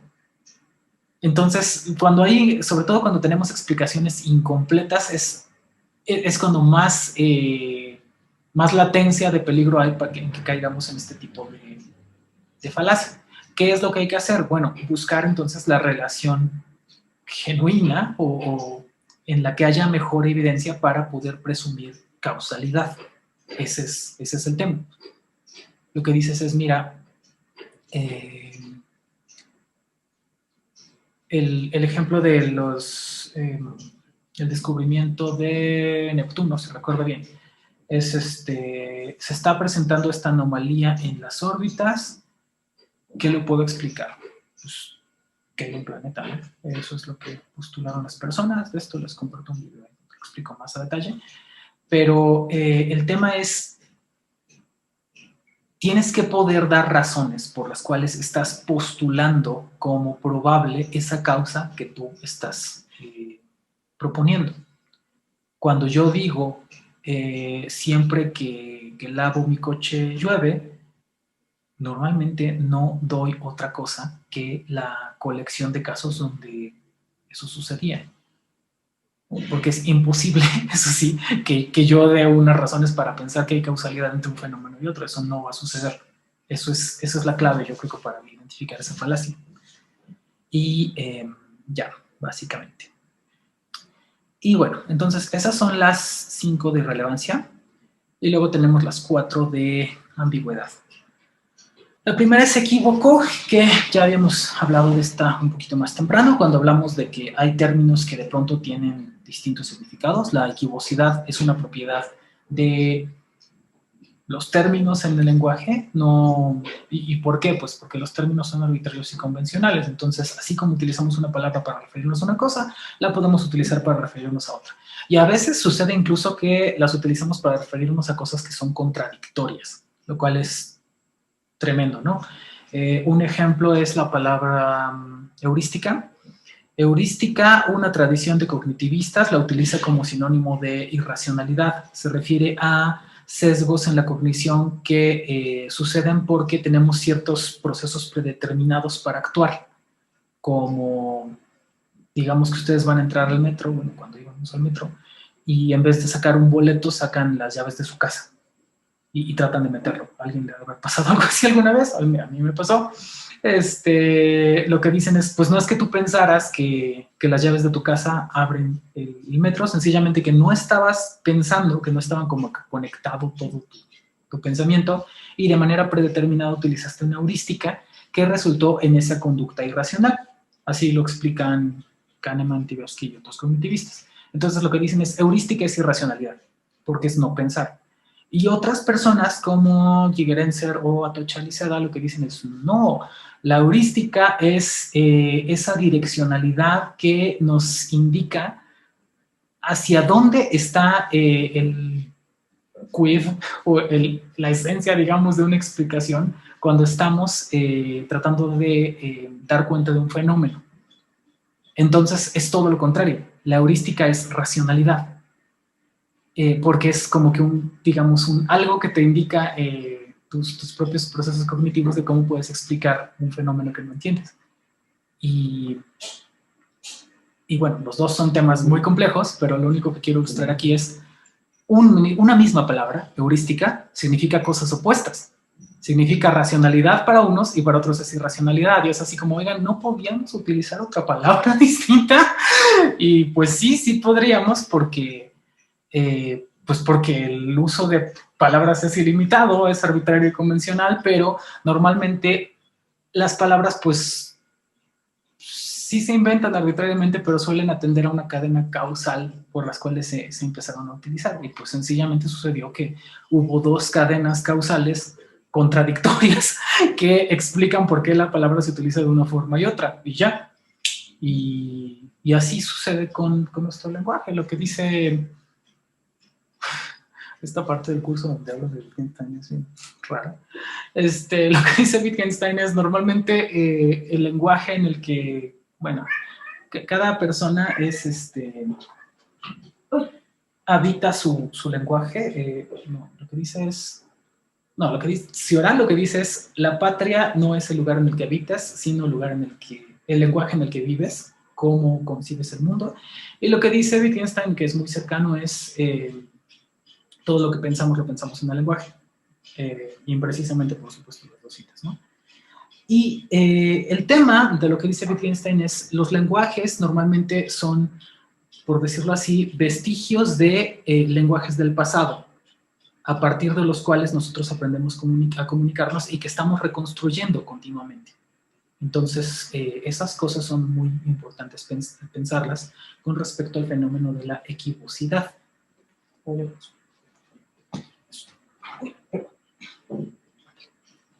Entonces, en este ejemplo, que es como muy artificial, pero de hecho,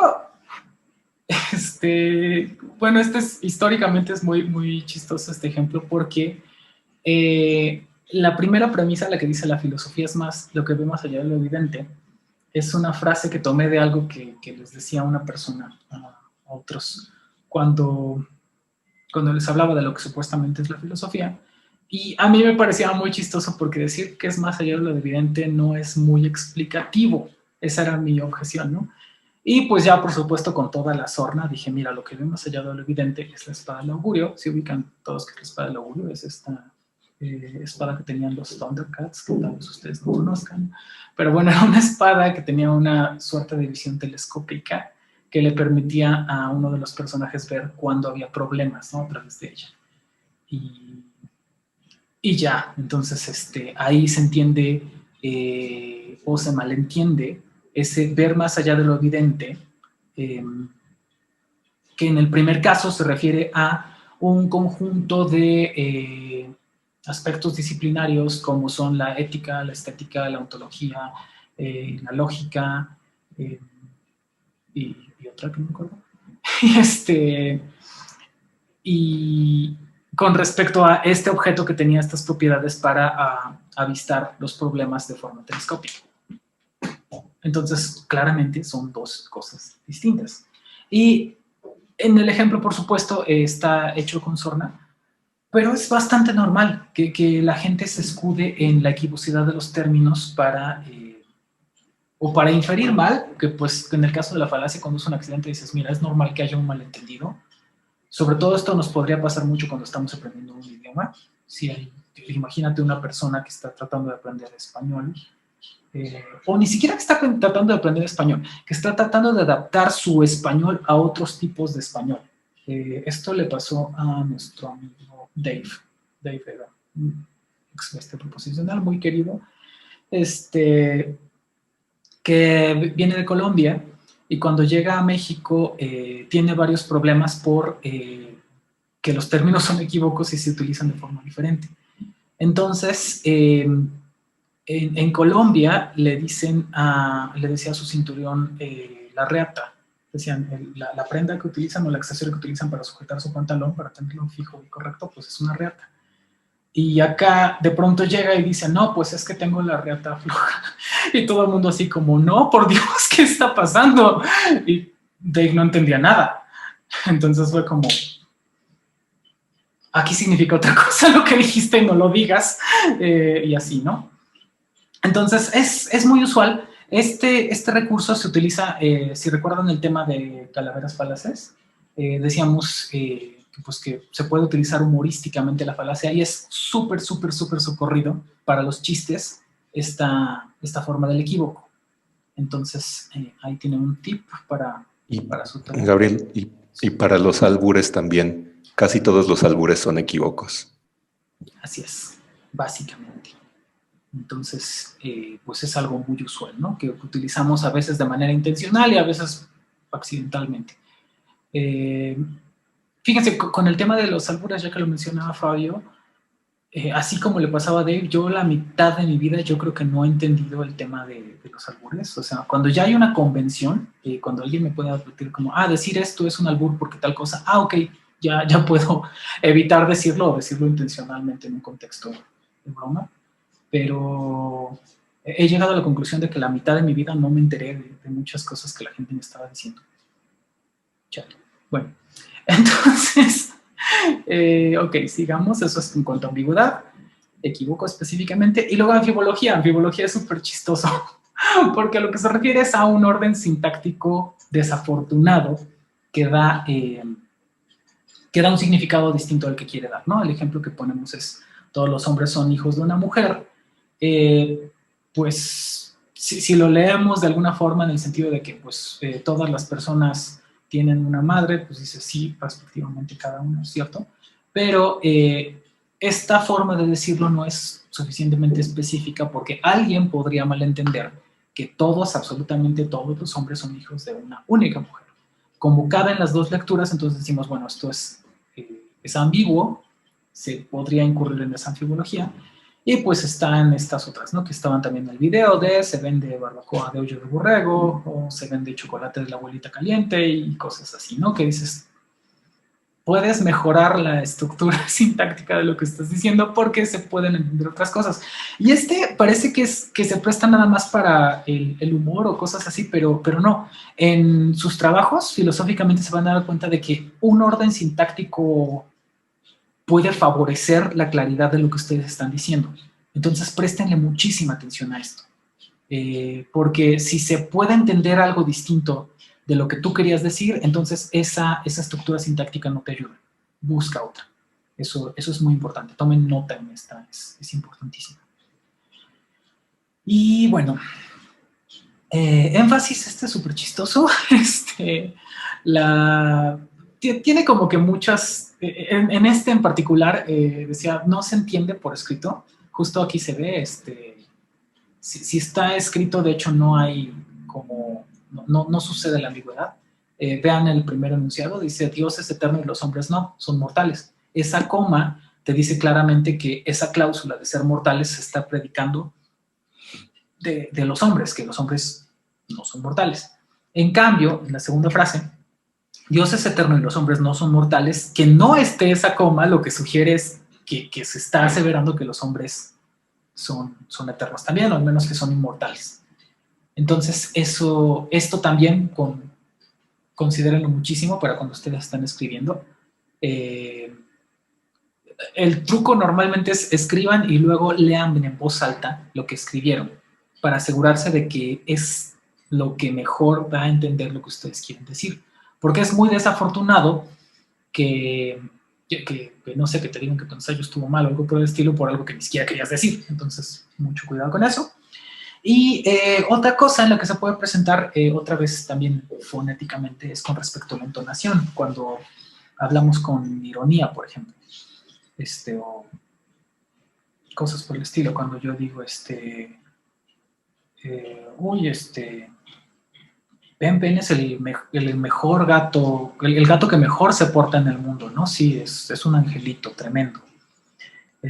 Pues si le imprimo suficiente intención, se puede observar que estoy hablando irónicamente, o a veces no. A veces solamente les platico todas las cosas horribles que el gato hizo esta semana. Se metió a la bolsa de arena, por ejemplo, y hizo sus necesidades ahí en vez de hacerlo en la caja. O sea, que estaba junto. ¿Por qué? ¿Por qué hizo eso? Tiró el bote de basura, tiró el tape que yo tenía aquí. Pues conociendo todo ese contexto, queda claro que estoy hablando de algo que no es el caso, y así se entiende la ironía, ¿no? Pero claramente pues también es algo que es ambiguo, que no es unívoco y que pues no toda la gente entendería. Esto también pasa en contextos donde los hablantes no tienen tanta pericia. Un amigo, Diderik, 2 amigos tienen que estar involucrados. Mi amiga María está aseverando algo del lugar donde estamos, que era un restaurante que pues no nos tenía tan felices, y habla irónicamente y dice, no, pues el servicio aquí está de lujo. Diderik, que es de Bélgica, entiende lo que está diciendo María, pero no tiene sentido para él. Y entonces le explico, lo que pasa es que María está siendo irónica. Y dice, claro, lo que pasa es que todavía no puedo detectar eso, ¿no?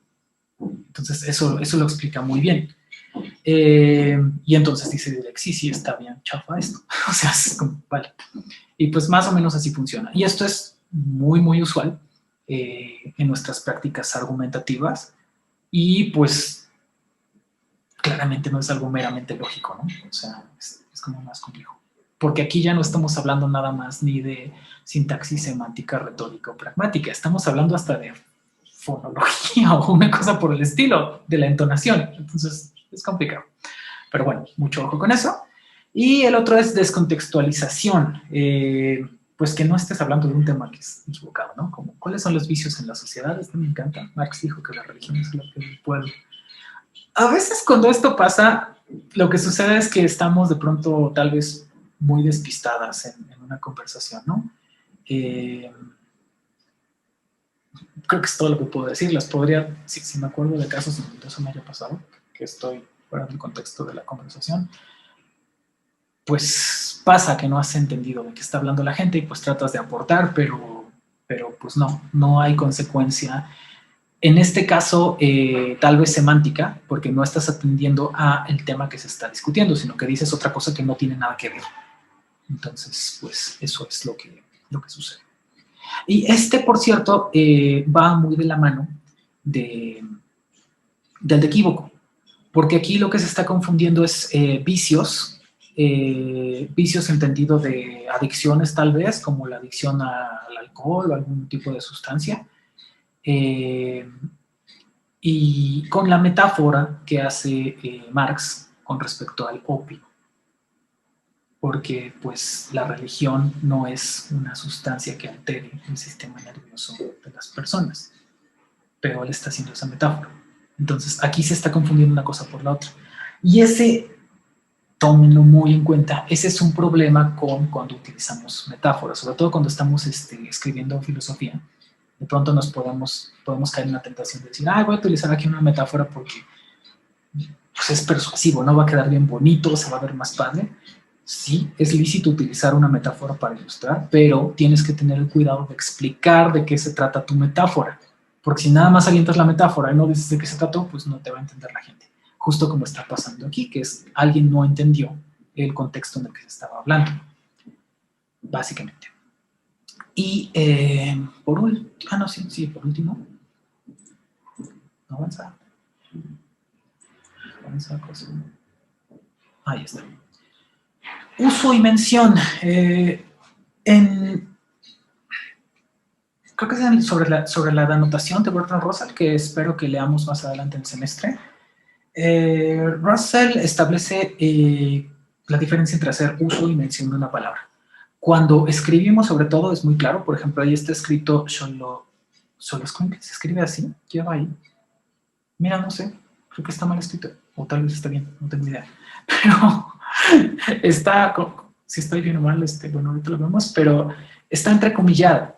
Que tú entrecomilles esa palabra significa que no estás haciendo uso de ella, sino que estás haciendo mención. Entonces, cuando hacemos mención de ella, estamos hablando del término y no de eso a lo que refiere. Por ejemplo, yo les preguntaría, entrecomillado, Xoloscuincle se escribe con una I entre la O y la T, y claramente ahí me estoy refiriendo a la palabra, no al animalito al que se refiere. ¿Sí queda claro? O sea, por ejemplo, cuando yo digo Ámsterdam tiene 5 letras, ese Ámsterdam tiene que estar entrecomillado porque estoy hablando de la palabra Ámsterdam. En cambio, cuando digo Ámsterdam, es un enunciado falso, Fabio. Los enunciados pueden ser verdaderos o falsos, sencillamente dije algo falso sobre la palabra Ámsterdam. Ámsterdam tiene 7 letras, ¿no? Creo que sí. 7, 8, bueno, no sé, tiene un número de letras, pero lo importante que es que veamos la diferencia entre uso y mención. En el caso de Ámsterdam tiene 5 o 7 letras, algo por el estilo. Estoy hablando del término, de la palabra. En cambio, cuando digo Ámsterdam es una ciudad muy bonita, por ejemplo, bueno, pues estoy hablando del objeto, estoy haciendo uso. Entonces, esa es la diferencia entre uso y mención, seguramente, espero, vamos a leerlo en Bertrand Russell. Y aquí lo que está pasando es que hay una confusión entre la mención del término y el uso. Y eso es lo que está pasando ahí. Xoloscuincle es una palabra que se refiere a unos animales, efectivamente, y de eso se dice, Xoloscuincle es un término muy eufónico, o sea que suena bonito. Como se aseveran esas propiedades, o se asevera esa propiedad ser eufónico de la palabra Xoloscuincle, se piensa que hay una transferencia con respecto al objeto al que están mencionando, como esos perros deben ser muy bonitos. Este caso tal vez es simpático, está pensado un poco como broma, pero si quieren pensar en el absurdo, sería como Ámsterdam tiene 8 letras, por lo tanto los holandeses tienen 8 letras, ¿no? Como, güey, eso no tiene nada que ver una cosa con la otra, no tiene sentido. Y algo que ustedes me preguntarían sería como, y de hecho la gente comete este error, y la respuesta es sí, a veces. A veces alguien está haciendo mención de un término y se interpreta como si se hiciera uso. Sobre todo, aquí hay 2 ejemplos. Uno, decía Axel Barceló hace unos meses, mi perro no distingue uso y mención, porque hay una palabra que utilizamos para que ejecute alguna acción, digamos que se siente, y a veces yo le estoy dando esa instrucción como siéntate, ¿no? Y cuando él escucha en el contexto de otra conversación, la palabra siéntate de todos modos lo ejecuta. Entonces es como, pues sí requiere un cierto entendimiento del contexto. Y otra es, mis sobrinas, he visto que también les cuesta un poco de trabajo, o que juegan mucho con ese tema de la uso y mención, porque son chiquitas. Y sí parece que toma una cierta familiaridad con el lenguaje hacer esa distinción. Entonces se pueden presentar equívocos, como en el caso del perrito que acabo de decir. Y ya, básicamente. Y si recuerdo bien, aquí se acaba la presentación. Dios, ¿qué es esto? Ah, sí, bueno, la referencia pues que ya tienen por ahí, que es el libro de Alejandro Herrera y José Alfredo Torres. Siempre se nos olvida José Alfredo Torres. Anda por ahí esa edición de 1994. Y me decía Alejandro Herrera que hay una edición nueva de 2007, que creo que yo ya sabía eso, pero se me olvidó. Entonces, o al menos actuó como si solo existiera en el 94. Entonces, basado en ese libro está esta exposición, pero les insistiría en eso, la tipología de Herrera a mí se me hace muy padre porque como que ilustra más por qué unas falacias son distintas de otras, pero lo que vamos a encontrar en el lenguaje natural y en las prácticas argumentativas es que no siempre es tan fácil decir es de este tipo o de tal, es de este y no de este otro, sino que a veces son un poquito de las dos, a veces están traslapadas o combinadas o contiguas, o funciona una junto con la otra, y a veces la persona falaz tiene la habilidad de intercalar cosas que sí son verdaderas y así por el estilo. Entonces, no creo que haya una tipología que nos vaya a vacunar contra las falacias en general, sino que lo que tenemos que hacer es entender de qué forma estos casos específicos de falacia rompen la relación de consecuencia lógica. ¿Por qué? Porque lo que sí va a suceder invariablemente, esto creo que apostaría mucho a que no me equivoco en esto, es que cuando alguien está defendiendo algo falso, solamente puede defenderlo o con argumentos falaces o con más falsedades, repitiendo las mismas mentiras, diciendo otras mentiras o utilizando formas de argumentación legítima. Entonces, entender de qué forma las distintas falacias rompen con la relación de consecuencia lógica es algo que nos va a permitir reconocer esquemas. en los que no se cumple la relación de consecuencia lógica. Y ese es el sentido de estudiar las falacias. No tanto aprendérselas todas o aprenderse el latinajo o, como decía Eric, de pronto lucirnos, es algo también que les digo. No es lo idóneo andarnos queriendo lucir diciéndole a la gente, pues cometiste un apetito principio, cosas así. ¿Cómo decir lo que estás diciendo es ilegítimo porque la evidencia que tendría que soportar tu tesis no la soporta porque tu argumento no tiene consecuencia lógica? Y muy brevemente, ¿qué es consecuencia lógica? Eso que decimos de la relación que vincula a las premisas de manera legítima con la conclusión. Muy breve. Hay muchísimo más que decir de consecuencia lógica, pero por lo pronto creo que lo que es operativamente tal vez nos alcance. Creo que además es lo que dije en el video, entonces estamos con eso. Y pues ya, no sé si hay alguna otra cosa que quieran preguntar o decir. Déjenme dejar de compartir mi pantalla. Profesora, yo tengo una duda. Adelante. Este tema de, bueno, no lo estamos viendo, pero quería preguntarle si el tema de lógica formal es lo mismo que lógica matemática. Esa es mi duda. Mira, no, porque la lógica formal, fíjate, esto es interesante. ¿Qué toma que una lógica sea formal? Que tenga un lenguaje, y se suele pensar que el lenguaje tienen que ser ciertos símbolos específicos. Y decía yo hace rato que sea una lógica que tiende a estructuras sin tiempo y espacio. Y esas características las cumple la silogística, por ejemplo. Tiene un lenguaje que es el lenguaje natural. O sea, eso es chistoso que su lenguaje es el lenguaje natural, pero admite solamente un cierto tipo de oraciones. Juicios universales afirmativos, particulares afirmativos, universales negativos y particulares negativos. Entonces, según esas estructuras, se pueden hacer argumentos formales que son verdaderos o que aceptaríamos que tienen que preservan esa relación de consecuencia lógica y que tienen esa estructura de validez que presumimos, independientemente del contexto. Como el ejemplo que usé hace rato, todo A es B y todo B es C, por lo tanto todo A es C. Eso es formal y no necesariamente es matemático. Ahora, la lógica matemática es una... Híjole, pues pienso que si vamos a la taxonomía, pues tal vez es un área específica de la lógica, por decirlo de alguna manera. Tal vez es medio que la más amplia de la lógica formal, pero no sería toda, porque al menos, existe al menos una, que es esta que te dije de la silogística. Yo no diría que es lógica matemática, que es más bien una lógica de clases. Y también puedes tener otros sistemas formales que no necesariamente son matemáticos. No sé, se me ocurre el sistema MU. El sistema MU es un sistema que funciona con repetición y aplicación de axiomas. Yo no diría que es parte de la lógica matemática.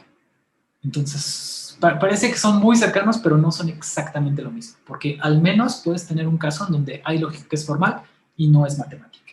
Y bueno, ¿qué es la lógica matemática? Pues tiene un montón de cosas dentro. Está desde la teoría de conjuntos. Hay quienes dirían que la lógica de primer orden de predicados con igualdad, que es lo que vamos a estudiar el siguiente semestre, es la base de la lógica matemática. Hay quienes te dirían que no la necesitas para hacer lógica matemáticas. Te dirán otras cosas como, de pronto lo puedes hacer con teoría de categorías y pensarían que la teoría de categorías también es una forma de lógica matemática. Entonces, no son exactamente lo mismo. Probablemente tu intuición es más cercana a toda la lógica matemática es lógica formal. Y no se me ocurre, al menos de entrada, un caso donde haya lógicas matemáticas que no sean lógicas formales. Creo que eso tal vez sí se cumple. No te lo daría por cierto, pero Si pienso en la línea de lo que estás preguntándote, pienso que tal vez eso es cierto, pero lo otro no se cumple. Sí hay lógicas formales que no son matemáticas. ¿Vale? Sí, Ok. gracias, maestra. ¿Otra cosa? El adiestramiento animal es maltrato animal. Sí, pobres perritos.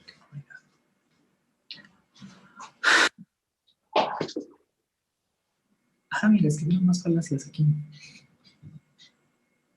La lógica. Ah, sí, esto es lo que acabas de preguntar, Omar, creo, ¿no? Si la lógica. Ah, no, ya hablamos de eso. Si la lógica material y la informar son lo mismo. Y luego Fabio puso una falacia. Dice: Gabriel es buena maestra porque todos sus alumnos aprenden. Porque es una muy buena maestra. Pues sí, esto es algo que les decía creo que en el mensaje de bienvenida, ¿no? Como, pues los estudiantes pueden ser buenos independientemente de sus profesoras o a pesar de sus profesores. Entonces, es muy chistoso cuando existen profesores que llegan a creerse que son muy buenos porque sus alumnos hacen cosas muy buenas. Pues no creo. Ok. ¿Alguna otra pregunta, cosa, duda, algo? ¿No? Bueno, ¿algo que alguien más quiera decir? Fabio, Eric.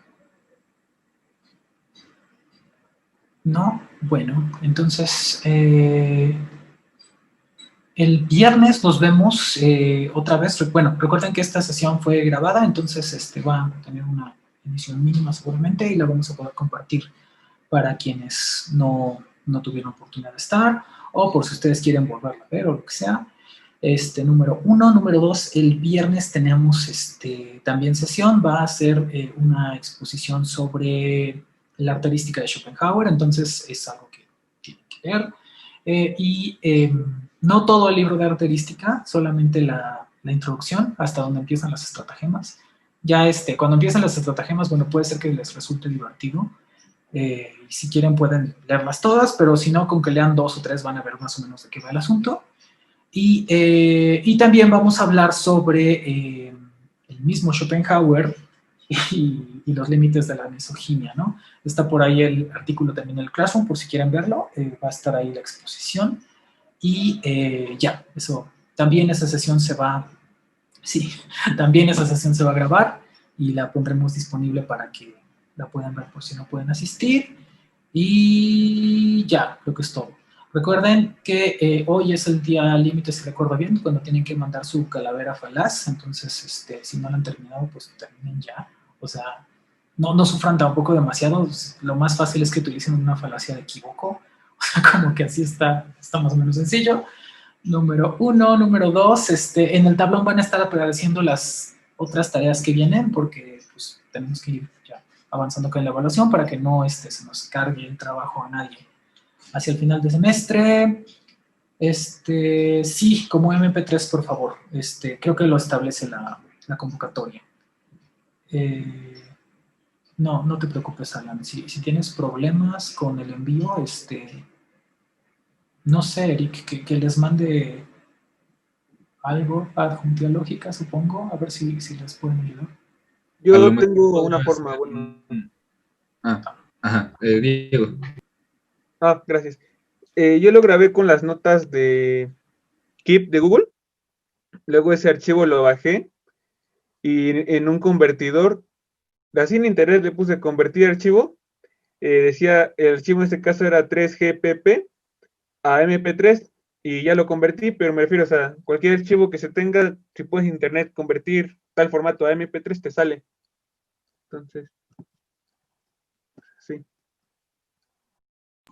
Sí, creo que hay buenas alternativas, inclusive creo que hay alguna opción como para convertir las notas de voz de WhatsApp a MP3, pero en caso de que aún así eso se complique para algunas o algunos de ustedes, quizá lo que podrían hacer sería mandar una nota de voz de Facebook y quizá eso lo podemos ya nosotros convertir a MP3, pero ojalá lo puedan dejar como último recurso, solo si de verdad no encuentran otra manera de hacerlo. Y Mauricio tiene la mano levantada, no sé si quieres preguntarnos algo. Sí, tengo una duda concreta.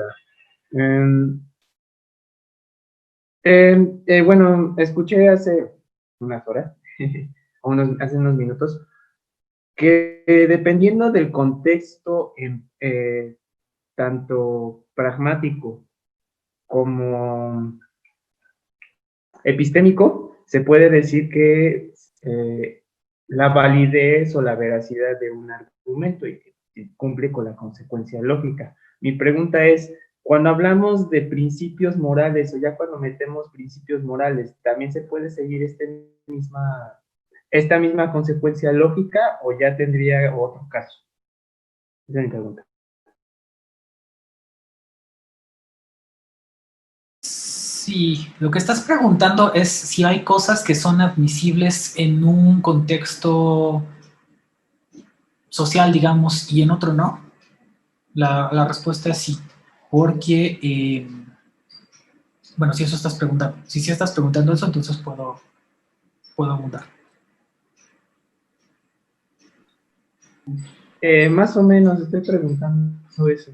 Por ejemplo, podemos evaluar lo que son los principios morales o convenciones sociales a partir de la lógica. Por ejemplo, juzgar a los japoneses o a algunos países de Medio Oriente por prácticas propias de su cultura. Pero si decimos que no los podemos criticar porque no es nuestra cultura o no entendemos eso, estaríamos cayendo en una falacia. ¿Hasta qué punto se puede ver eso de los principios morales o cómo uno percibe lo que está bien o lo que está mal? Esa es mi duda. Sí, mira, es complicado porque en sí la estructura lógica no te va a alcanzar para juzgar un problema ético. Justamente otra vez porque pues, la estructura lógica es formal, no se trata de algo material. Un problema ético ya es algo material, ¿no? Ya es algo de una circunstancia de personas enfrentando algunas dificultades. No es que sea. Entonces, dices muy bien como juzgar a personas de que tienen otras costumbres basándonos en las nuestras, pues sale muy fácil. Es muy sencillo decir, pues mira, tenemos costumbres distintas y como no creas lo que creo yo, por lo tanto estás mal. Listo, eso es lo más económico y además lo usual, ¿no? Y también existe el argumento, no es nada inusual que te digan como, mira, antes las costumbres eran así y pues por lo tanto no podemos juzgarlas. Parece muy económico, ¿no? Porque lo que pensaríamos, y lo que parece que llevamos mucho tiempo pensando, es que sí hay ciertos elementos a partir de los cuales podemos juzgar qué es el bien y qué es el mal, y qué es lo que inflige algún tipo de daño a otros y qué es lo que no.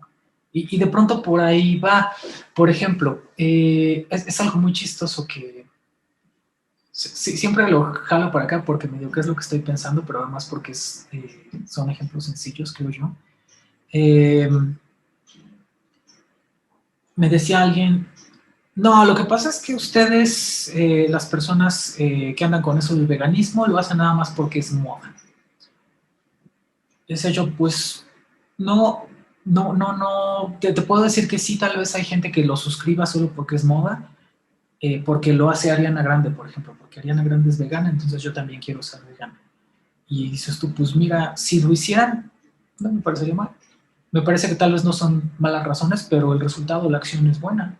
Si me dijeran como todas las personas, como, todos mis vecinos en el edificio decidieron que iban a adoptar 3 gatitos de la calle porque Ariana Grande lo hizo, diría, pues chido, ojalá adopten más.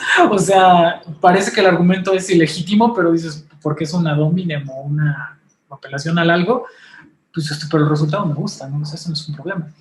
Y eso por una parte. Y por otra, dice yo, no es algo que haya empezado a pensarse. La gente lleva pensando en el vegetarianismo o el veganismo desde hace muchísimo tiempo. Entre los primeros antecedentes se encuentra a Porfirio, este pensador helénico. Hace varios tratados donde dice, no tenemos por qué maltratar a los animales sufren. y esa es razón suficiente para que no pienses que tienes derecho a matarlos y comértelos, o peor, a tenerlos ahí en crianza para alimentar a la gente. Y su argumento es, pienso yo, puramente ético. Lo que está diciendo es malo infligir dolor a los seres vivos. O al menos así lo percibe él, y yo estoy de acuerdo, y pienso que ese es un argumento ético, y no es nada más formal, porque para hablar de infligir dolor o infligir sufrimiento, pues estás hablando de algo material. Entonces, ahí tu pregunta era como, ¿la lógica nos sirve para eso? Dices, la lógica solita no. La lógica solita lo que te sirve es para evaluar la estructura. Pero con la estructura lógica tú puedes, como les decía Eric hace rato, defender cosas que de pronto son falsas. O defender algo que es verdadero, pero con una estructura falaz, como lo acabo de decir. Entonces, lo que no debe suceder es que tú o que nosotras o nosotros malentendamos una estructura lógica para defender las cosas. Lo que queremos aquí es sí entender qué es lo esencial en un problema ético, pero además entender qué es la estructura lógica correcta que lo subyace. Y ahí pasan dos cosas que tienen que ver con cómo estudiamos filosofía en la actualidad, que sí van muy de la mano de la lógica. ¿Qué es lo que hace que nosotros encontremos un concepto como admisible, o qué es lo que son sus propiedades esenciales? Es algo muy característico de la filosofía analítica, o de cómo se hace la filosofía posterior a Frege y Russell, que es justamente lo que trata de evitar es que confundamos una cosa con otra. Y ese análisis conceptual tan fino va muy de la mano de la lógica. ¿Qué es lo esencial que hace que esto sea admisible o que sea admisible? ¿Qué hace que esto sea bueno o que no lo sea? Cosas por el estilo. Entonces, pienso yo que si queremos defender cosas que pensemos que son éticamente correctas, tenemos que tener muy claro como que muy, muy buenos hábitos de análisis conceptual y de argumentación. Esos aspectos lógicos de pronto solitos no te van a dar los argumentos correctos, pero sí son condición necesaria para que tú sepas argumentar bien. Entonces, creo que esa sería la respuesta. La lógica solita no va a resolver ningún problema ético, pero los problemas éticos, para resolverlos satisfactoriamente, sí tenemos que hacerlo de la mano de una estructura lógica y un análisis conceptual sólidos y claros. Esa es la idea. No sé si eso ayudó, empeoró. No hizo nada. Muchas gracias. Ok, un gusto, Mauricio. Y luego pregunta Marcos si ponen la tarea como entregada al cuestionario. Sí, ¿verdad, Eric? Deben ponerle como entregado a todas las cosas que entreguen para que ya quede marcado que lo entregaron. Creo. Sí, ponlo como marcado, por favor. Y bueno, si no hay otra cosa, pues nada, muchas gracias. Nos vemos el viernes. Quienes pueden asistir, quien no, pues no. Les recuerdo que la invitación es para que también, si quieren disfrazarse viernes que tenemos esa clase, pues lo hagan, están en sus casas. Yo además le digo a la gente que no necesita que sea Halloween para disfrazarse, o sea, yo no lo entiendo, nos podemos disfrazar todos los días, pero pues es bonito cuando más gente lo hace en común, ¿no? Eso, y ya, pues si no hay nada más, nos despedimos, nos vemos pronto, cuídense muchísimo, por favor, estudien mucho, muchas gracias a todos por venir, bye, los quiero. Bye. Hasta luego, gracias. Gracias, bye. Gracias. Bye, gracias. Gracias, bye.